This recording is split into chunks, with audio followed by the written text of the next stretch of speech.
Hey, what's up, everybody? Pat here, gratefully recovering alcoholic and addict, just like every day. Please don't forget to subscribe, leave the video a like, drop me a comment, and by all means, share it with anybody you think might need to hear it. How is everybody today, guys? What a beautiful Sunday. Nice, easy, relaxing day. I slept in, went to the gym. I talk about the gym a lot. It's really my one big hobby. And I say that because as you get stronger and more physically fit, it's a great way to keep your recovery program going. You really want to try and incorporate as much of your life in recovery. And I always started working out as soon as I got locked up, or started getting clean, whether it was by my choice or mandatory. But I've never followed through. I've never stuck to this recovery program like I am this time around, and I'm so bought in, and I so love it. This is by far the longest I've stayed consistently going to the gym. I started, I think, the week I got home from rehab back in January of this year, and here we are mid-November, and I'm hitting milestones that I've never hit in my life, guys. I'm 52 years old, and I told you last Sunday I put 350 pounds up at the bench press. I only got it once last week. This morning I got it for 4 times. Like every week I check something else off. This week I checked off a new milestone in my bank account. It's shocking what is possible when you really just give this your all. And one of the biggest gifts of recovery, guys, is the community. Having a recovery network, having friends, loved ones, having my family back in my life. It's occasionally overwhelming for somebody like me who's always been so isolated. But guys, it's so beautiful to never feel like I'm alone. I have so many people I can reach out to at a moment's notice. So many people reach out to me all the time. Talk to my brothers and sisters every day. So it's really nice to not be alone anymore. And ironically, nice intro, right? That's the title of today's reading, guys. Alone no more. We gradually and carefully pull ourselves out of the isolation and loneliness of addiction and into the mainstream of life. Many of us spent much of our time using, alone, avoiding other people, especially people who are not using at all costs. Yeah, especially avoiding other people, especially people who are not using at all costs. After years of isolation, trying to find a place for ourselves in a bustling, sometimes boisterous fellowship is not always easy. We may still feel isolated, focusing on our differences rather than our similarities. The overwhelming feelings that often arise in early recovery, feelings of fear, anger, and mistrust, can also keep us isolated. We may feel like aliens, but we must remember that the alienation is ours, not anyone else's. In recovery, we are offered a very special opportunity for friendship. We are brought together with people who understand us like no one else can. We are encouraged to share with these people our feelings, our problems, our triumphs, and our failures. Slowly, the recognition and identification we find in recovery helps bridge the lonely gap of alienation in our hearts. As we've heard it said, the program works if we let it.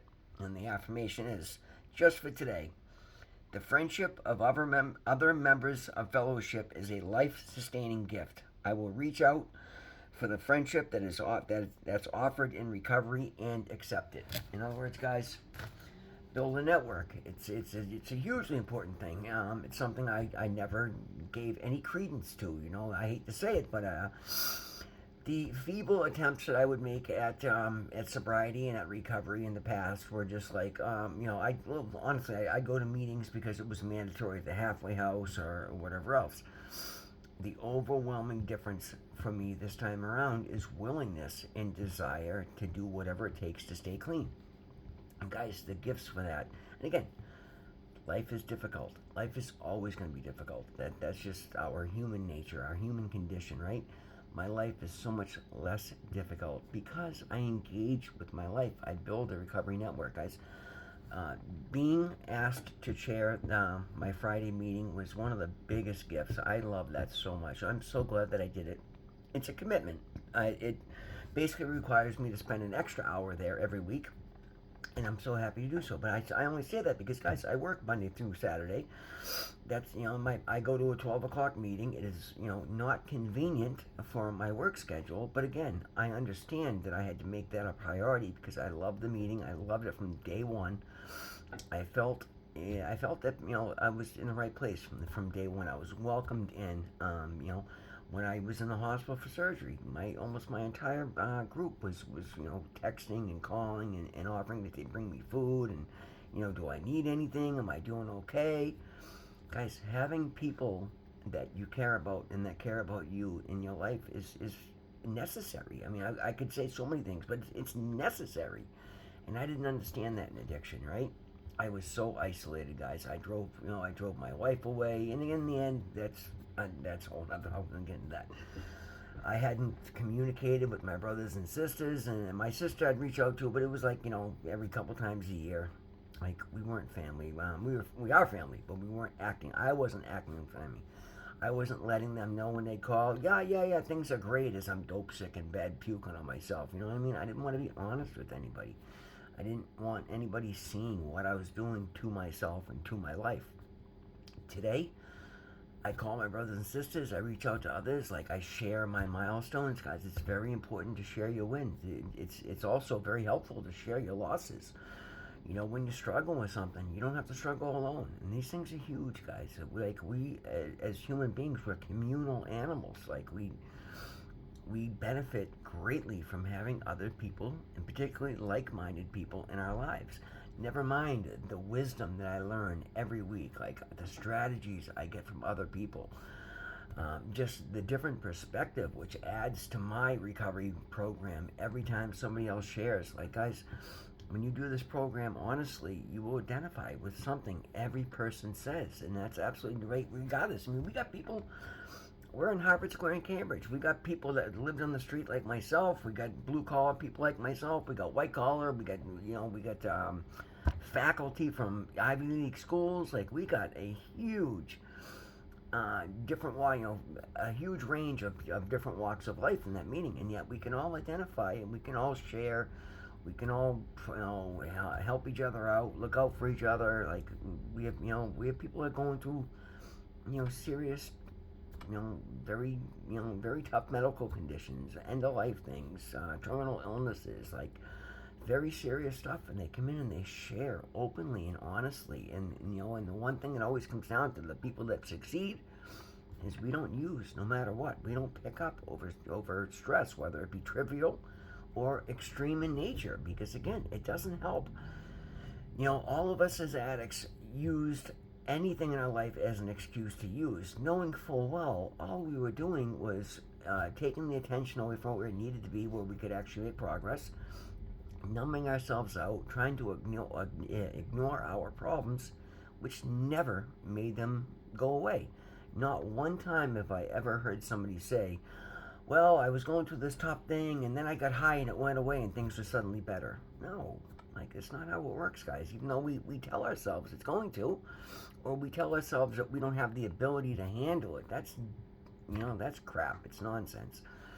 We have to handle things responsibly. Like if you want to, if you want anything, if you want to survive, if you want to, if you want to live, we have to handle the things we have to handle. We have to take accountability for our actions, and we've got to learn from our mistakes. And you can't do that when you're ignoring them and numbing them out and or compounding them, right? You can't stop a snowball, a mountain slide's worth of momentum when you're continuing to, add snow to the pile. Like it just doesn't work, guys. What you can do is go into a meeting and share what's bothering you, and if there's something that you just there isn't an actual answer for, then yeah, maybe they can't cure it, but having other people say they understand and give you a hug and just say, listen, hold on, and I'm here for you. Here's my phone number. You want to go to coffee? You want to get a sandwich? Like it alleviates some of that burden. Like shared burdens weigh less. I mean, it's as simple as that, guys. Never mind just having, for someone like me who had isolated everything, like I don't drink, I don't do drugs anymore, I don't go out at night, I'm not somebody that's going to go hang out at the club at 52 years old. So it's not easy. I mean, I'm friendly, so it's easy for me to make friends, but I don't go out and do a lot of social activities, and that's something I need to address because part of recovery is living a life worth living. So for me, I've got to start doing more in the social aspect, and I have every intention of doing so at some point.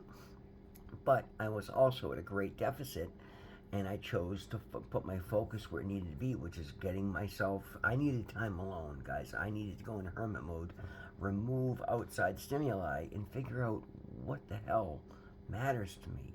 What do I want to do? What caused me to do the things that I was doing? Like I had a lot of emotional and mental trauma, and I needed to figure that stuff out.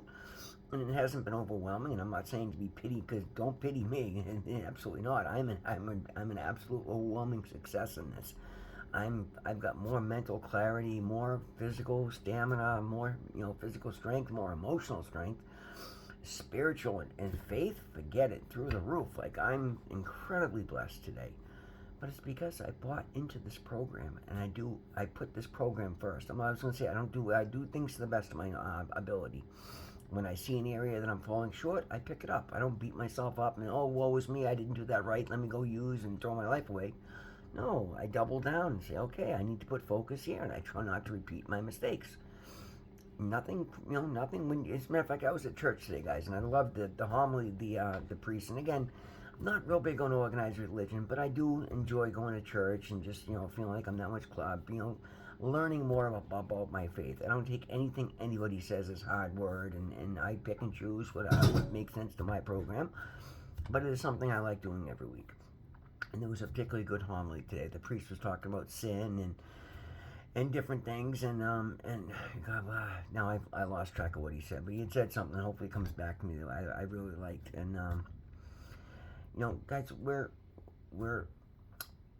for me, my higher power, I choose to call God, is all loving. Like it's none of this hellfire and damnation and brimstone, and inherently as humans we are all good, and we all live in an existence where we make mistakes, right? But when you sit there and let that hold you back and think, oh, I've done this so I can't have a relationship, my God is a loving God. When I look back, I understand now that the only thing that kept me alive through all the nonsense that I was, running amok with my own free will, as I love to say, was God. My higher power kept me whole, kept me safe despite my best efforts.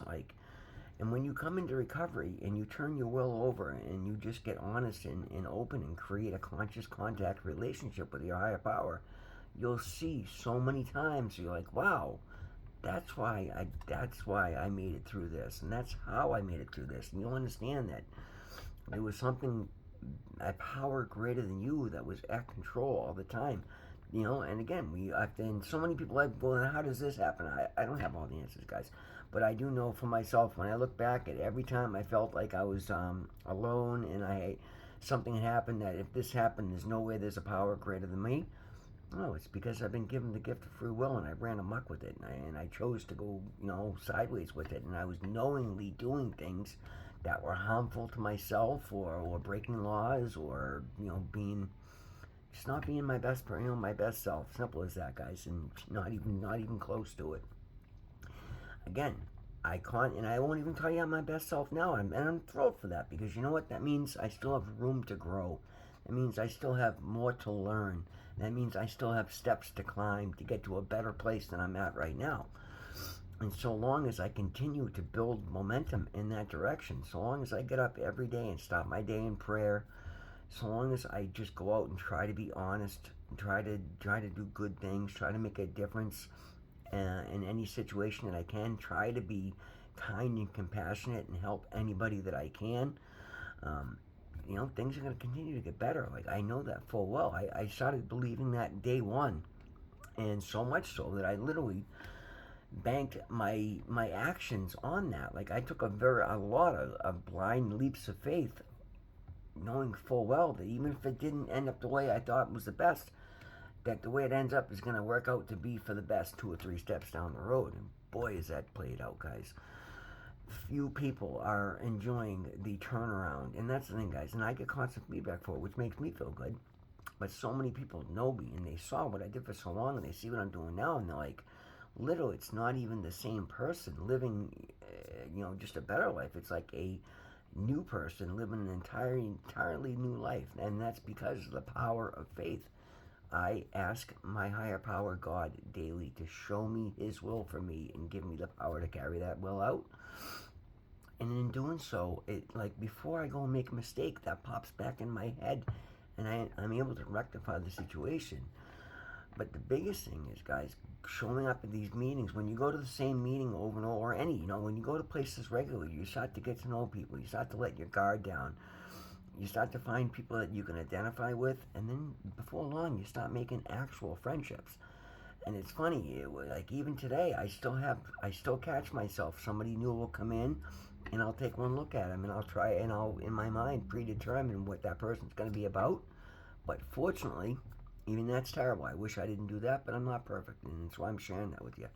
But what I will do is keep my judgments to myself and give them a fair chance. And I'm 9 times out of 10, yeah, maybe their past has something to do with the stereotype that I saw. But the person, if they stick around long enough to start to grab hold of recovery, I'm always pleasantly surprised at the fact that there's a really good person underneath that mountain of mishaps, and they're starting to shine through, and I end up meeting a good friend, and that's a beautiful thing. Guys, it's Sunday, God's Day. What another beautiful week to reflect on. Time is starting to really. It seems like I blink and another week has gone by, and that's because it's my busy season, and I'm okay with that because I'm making the most of it every day. I'm meeting my responsibilities. I'm exceeding my wildest expectations, and I'm on the fast track to being stable and productive and doing all the things that I ever wanted to do and thought I'd never ever be able to. And each and every one of you can do the same. Find the path in the program that works for you. Do it to the best of your ability. Hold yourself accountable. Forgive yourself for your mistakes. And just try every day to stand out for something positive. And I promise you, your life will continue to get better just like mine has. Guys, thank you so much for being here. Always remember, God loves you. I love you. We'll see you in the next one.